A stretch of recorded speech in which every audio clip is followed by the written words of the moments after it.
কোন জায়গাতে আইছেন, কি কারণে আইছেন? আমরা মহাদেব বাড়ি আছি, পুজো দিতে প্রচন্ড ভিড়, তারপরে খুব ভালো লাগে।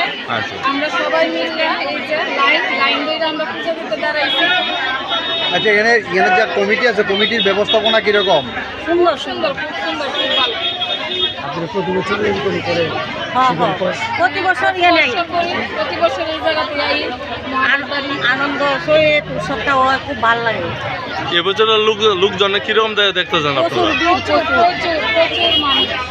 আপনার কিরকম লাগতেছে এখানে? খুব ভালো লাগতেছে। কেমন লাগলো আপনাদের? এটা প্রতি বছরই আপনি করেন? হ্যাঁ, প্রতি বছর করি। এটা কোন জায়গা? আপনার বাড়ি কোন জায়গা?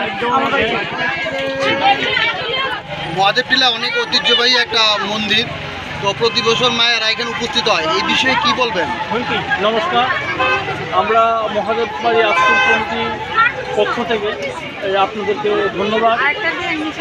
আজকে এটা চলছে প্রায় 75 বছর ধরে আমাদের এখানে এই পূজা অর্চনা, শিবকে স্নান করানো হয় শিব চতুর্দশীতে। সে প্রতি বছরের মতো এবারও ভক্তরা এখানে ভিড় করেছে। আমাদের মহাদেব বাড়ি আশ্রম কমিটির সাধ্য অনুযায়ী আমরা ব্যবস্থা করছি। আমরা আশা রাখি আগামী দিনে আমাদের মন্দির কমপ্লিট হবে, আগামী শিব চতুর্দশীতে নতুন মন্দির পাবে এবং আরও আয়োজন করতে পারবে ভক্তদের জন্য। আমাদের মন্দিরের এখানে জায়গা ক্রয় করেছি, মন্দির নির্মাণ হচ্ছে। এখন সবাই সাহায্য সহযোগিতায় আমরা চাইছি আগামী শিব চতুর্দশীর আগে আমাদের যে মন্দির, সেই মন্দির আবার প্রতিষ্ঠা আমরা করব এবং ভক্তদেরকে আরও সুবিধা কীভাবে দেওয়া যায় সেই চিন্তাধারা করব। আচ্ছা, এত সব ভক্ত, প্রচণ্ড রৌদ্র, তো ভক্তদের জন্য জল টলের ব্যবস্থা আপনারা করেছেন কি? আপনারা তো দেখতেই পাচ্ছেন এখানে পার্শ্ববর্তীতে আমাদের জল আছে, ওইদিকে টয়লেট আছে, সব ধরনের ব্যবস্থা আছে, কিন্তু আরও ব্যবস্থার প্রয়োজন। সেটা আমরা করতে পারিনি কারণ মন্দিরের যে স্পেস ছিল ছোট ছিল।